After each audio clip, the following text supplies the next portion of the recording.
Hi, my name is Rebecca and welcome to Yarn and Pajamas. Today is Crochet Podcast number 86 and it is the first podcast of 2024. So happy New Year, guys. So we are just going to jump right on in and talk about all of the things that I made since the last podcast. So mostly what I made is all of the things I made for Vlogmas. I made 25 snowflakes from this book, 100 Snowflakes to Crochet by Caitlin Sanio. I don't have all of the snowflakes, but I do have some of them. We've got this little snowflake. This little snowflake. I didn't block them, but like with water. This little snowflake. This little snowflake. This little snowflake. This little snowflake. And this little snowflake. Oh, this is one of my favorite snowflakes. I used a combination of different yarns. I used worsted weight yarn. I used crochet cotton thread. I used Shepyace Katona. And honestly, guys, I loved the Katona and the worsted weight the best. I do like working with the crochet cotton thread, but I just thought the snowflakes looked so much better when they were just a little bit bigger. I also worked from the 2021 Amigurumi Adventures Advent calendar that they done. And this Advent is a paid for pattern and it's located on Etsy. And I, of course, will have it linked down below. We've got some fireworks going off, so it's kind of late at night. So some of the amigurumis that I made were the deer. I made a cute little pine cone. I made a poinsettia.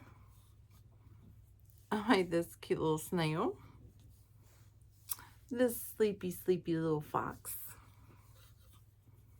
This little bunny with her little scarf.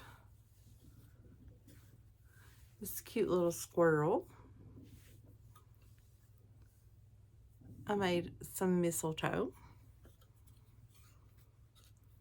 I made these cute little toadstool mushrooms. I made some chestnuts. We've got 3 chestnuts here. I made 2 little acorns. We got a green one and a ripe one. I've got some different leaves down here. I think, what was this, a sycamore leaf? Oops. Dropped one. Sycamore leaf, maybe. Oh, we've got some little trees. I remember I did not like making those. We've got some bunches of red berries. I want to make some of these for my Christmas wreath.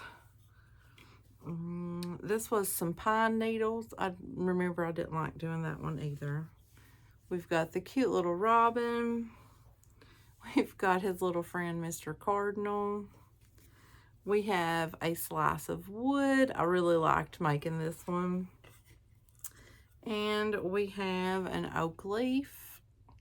And that is all. My basket is now empty. So those were all of the ones that I made. I did get behind because I got sick in December, and I was not able to keep up on the amigurumis. I tried to pick out the easiest ones and do to try to catch up, and I still wasn't able to keep up. I did keep up with, oh, you know, I only made 24 snowflakes because I did miss a day of snowflakes.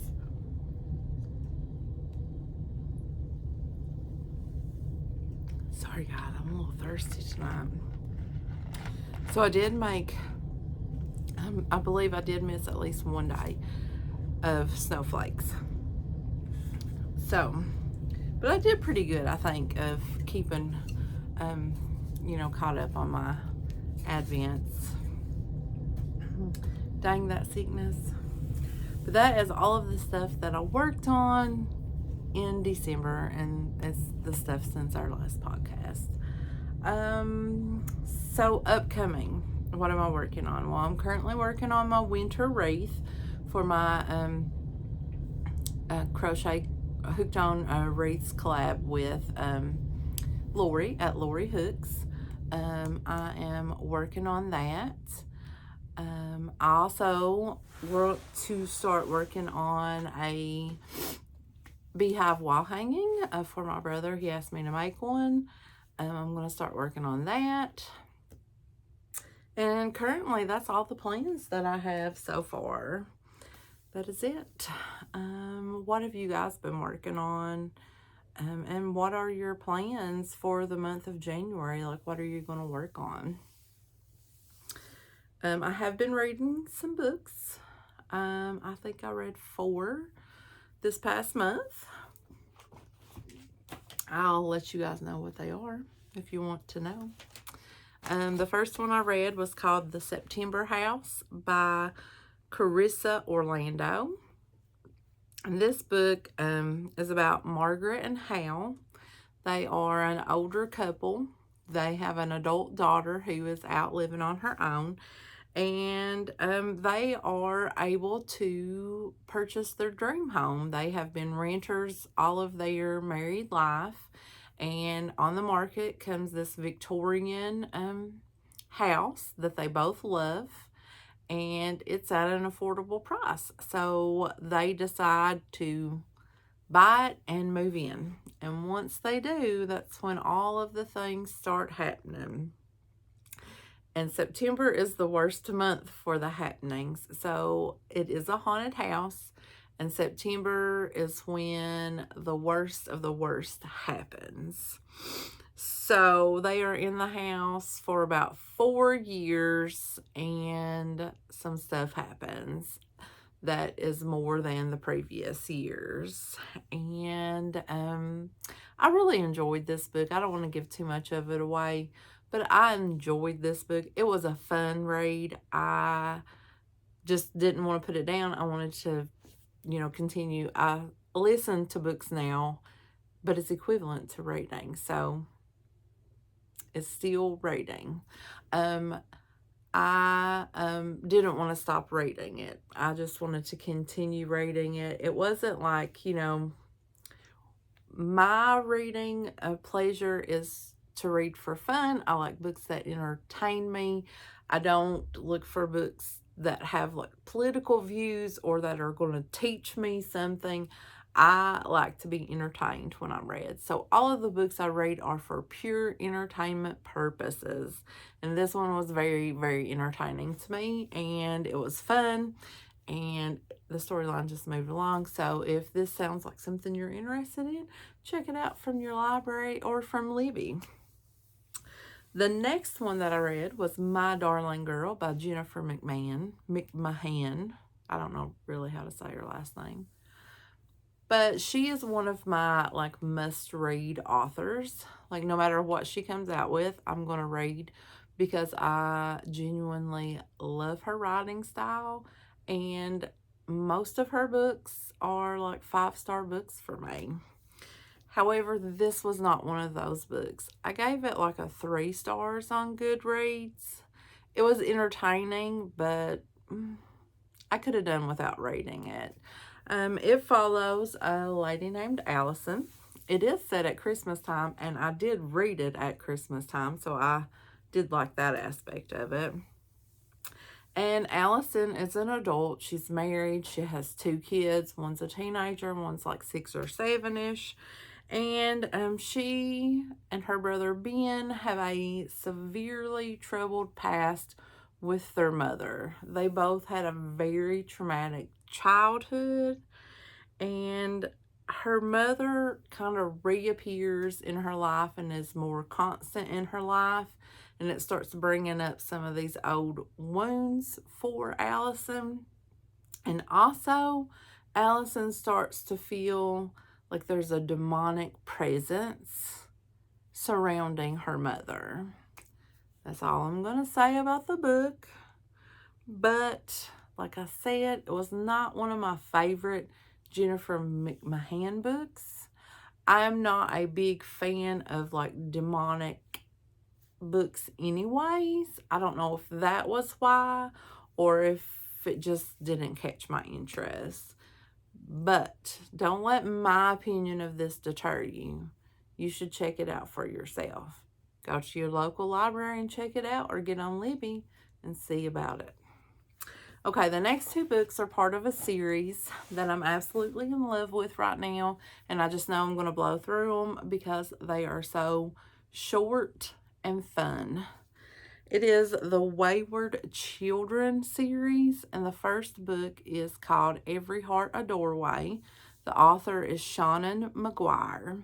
Okay, so the premise of the book is that children who have like fell through these doorways or portals into other worlds, such as like Alice from Alice in Wonderland, or Dorothy from The Wizard of Oz, or like the children in the Chronicles of Narnia. They all pass through some kind of portal to go into these fantastical worlds.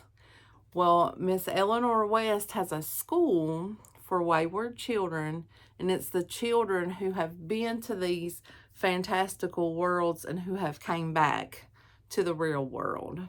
And Eleanor's school is for children who want to go back to these worlds, who feel like they belong in those worlds and not this one. So it's children who want to go back, and it's a school that helps you cope with not going back, or kind of like a way station for when your door reappears. So the first book follows Nancy. Nancy opened a door in her basement when she was like 11 or so, and she went to the land of the dead, and she served the Lord of the Dead. And Nancy was sent back to this world to make sure that she was sure that that's the world that she wanted to be in. Well, Nancy does. She does not want to be back in her original world. She wants to go home. The land of the dead is her home. When she says home, that's what she's referring to. So her parents send her back to this school to help her readjust to life. And while she's there, she meets like all these different children who have been to all of these other worlds. And I'm not going to say any more about the story because I don't want to give any more away. But it's very good. 5 stars. I listened to it. I think the book was like maybe a little under 5 hours to listen to. It was very, very good. I had a lot of fun reading it. So much fun that I downloaded the second book, which is called Down Among the Sticks and Bones. And in this book, we follow 2 characters that we met in the first book. And they are twin sisters, Jillian and Jacqueline, otherwise known as Jack and Jill. And it tells their story of like how the world that they went to, when they went to, what happened to them in that world. And you kind of know what happens to them when they are sent back, because they are in the first book. So you kind of know the end of their story before the beginning of their story. And I'm going to start book number 3 here tomorrow, probably. But those books were so good. I highly recommend at least those 2, and I'll let you guys know what the other ones are like. I did get some stats of my reading off of Goodreads. I don't know if you guys use Goodreads, but I use it to track the books that I read. I have for a couple years now, like 10 plus years, maybe. Maybe more than that, I'm not sure. But in 2003, I read 18 books, which totaled 5,443 pages. My shortest book was Ghost 19 by Simone St. James, which was a nice little read if you like ghost stories. And my longest book was How to Sell a Haunted House by Grady Hendrix, which was also another fun read about a haunted house.